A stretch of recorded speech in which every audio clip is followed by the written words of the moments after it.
security culture across the entire org is much more important than what security tools are deployed at that org.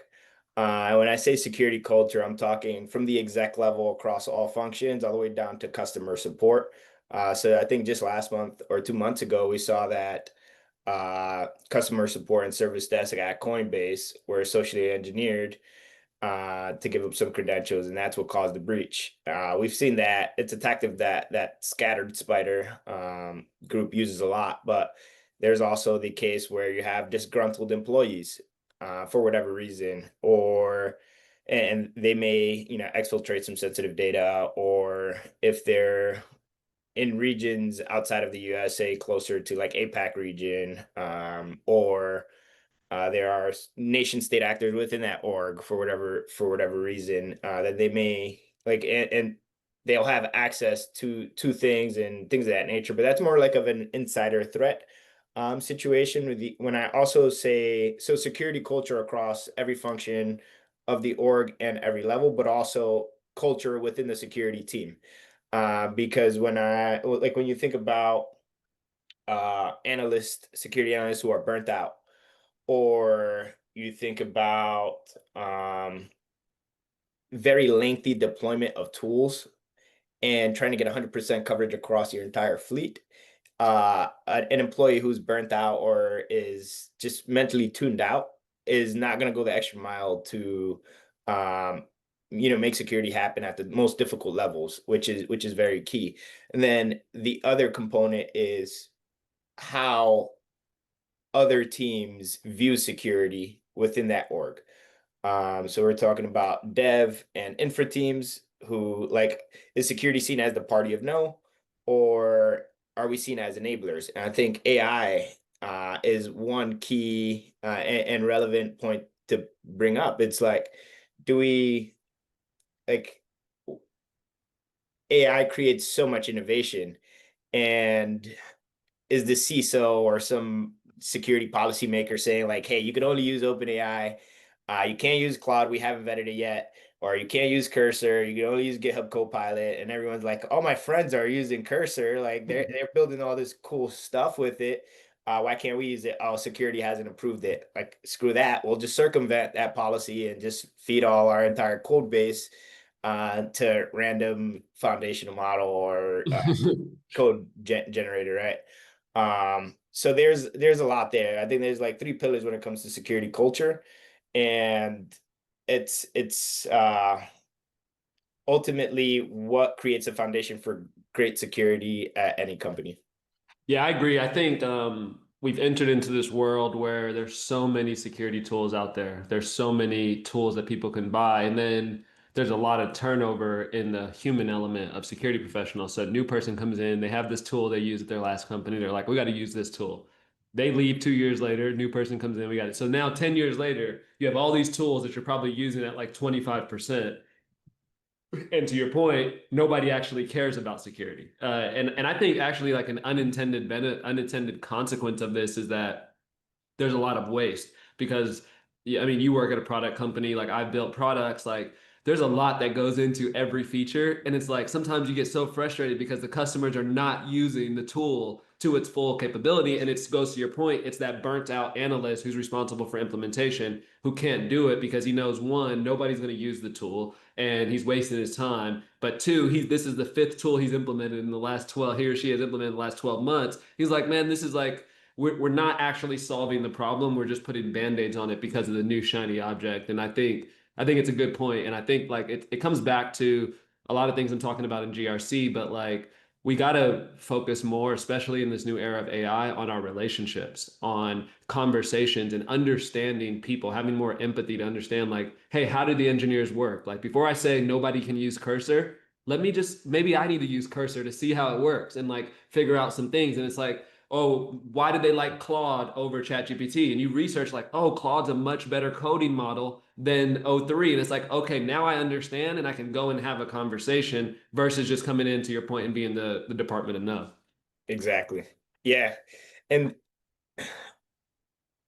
security is dependent on our, dev, engineering, and infra teams. We're securing the things that they build. And so, like when we implement a security tool, like how does it integrate with their daily workflows?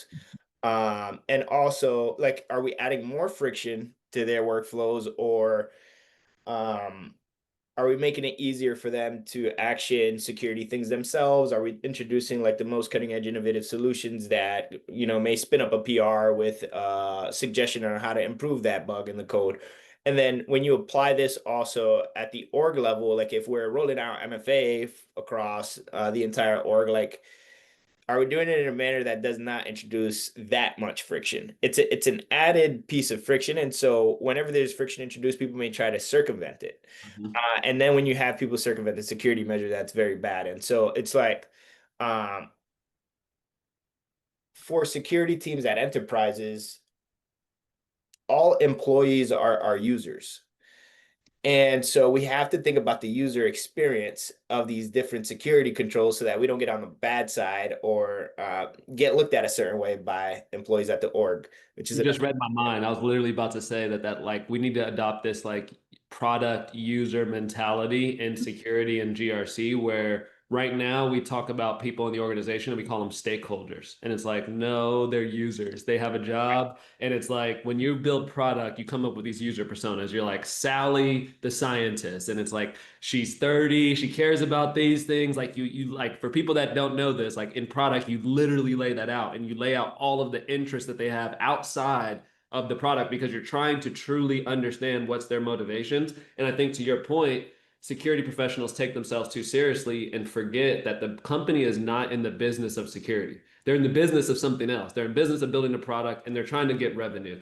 And those developers are the most expensive resource at the company, and their time is so valuable. So the more time that they're not writing code and shipping and getting new features out there, the bigger at risk your paycheck is as a security professional. Like it's just the reality of it. And I think to your point, like we gotta take that user mentality. I'm glad you said that because that was literally what I was about to say too, is like we got to think of these as users. What's the user experience? Like what are their motivations? What are things they care about? What are the tools they use? And then have the security conversation. We're doing the security conversation up front before we learn about the user.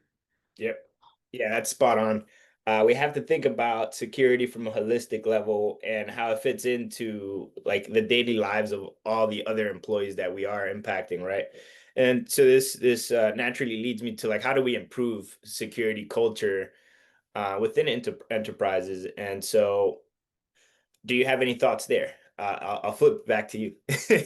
Yeah, I mean, I think there's this concept I used to teach at the Sands Institute called live off the land, where we used to tell our compliance people, like, instead of going and saying, hey, I need you to implement this new tool, go figure out what tools are already being used. And do those tools have the ability to help you accomplish your goal? And I think to your point earlier around security and like these tools and saying, no, we can't use these AI tools, like, go first as an enterprise security professional and figure out what people are using. Don't go figure out what their people are using and tell them no. Just go Right. learn. Like, oh, everybody uses Cursor. Cool. Why? Everybody uses, or do we like Windsurf? Like, what is the AI IDE that we're using nowadays? And because I'm going to go do some research, and I think it's like a three-step process.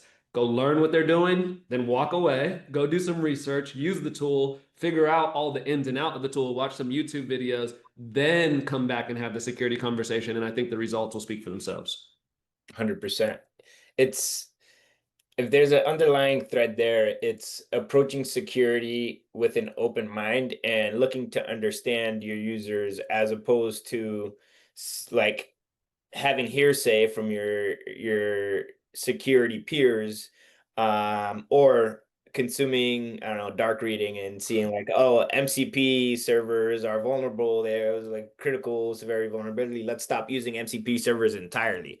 Like, no, hold on, pump the brakes. Like, are we using approved and official MCP servers from certain vendors? Right. Like, dig in and understand the use cases before you strike down the hammer. So that's a great call out. I think. What are your thoughts on security champions within dev and infra teams? So, like having a developer or infrastructure engineer who cares about security a lot and then influences their peers.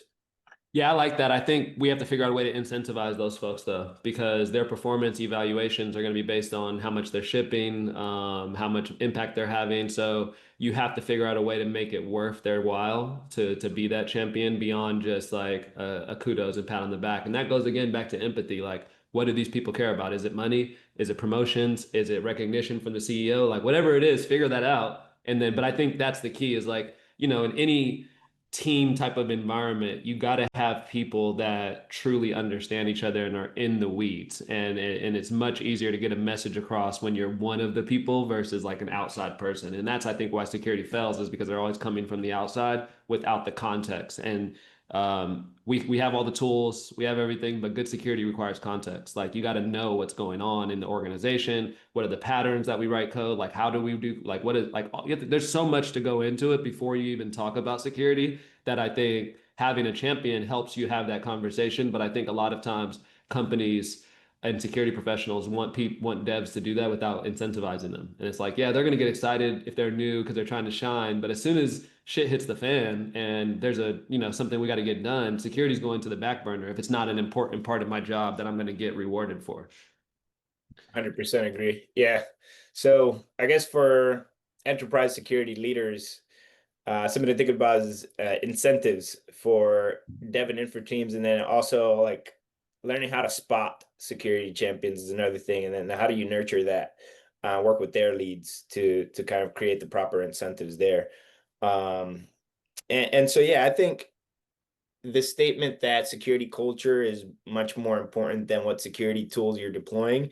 It's not that much of a spicy take. I know that enterprise security leaders will agree, but there are VCs and product vendor founders who will say like, shit, how does that make me money?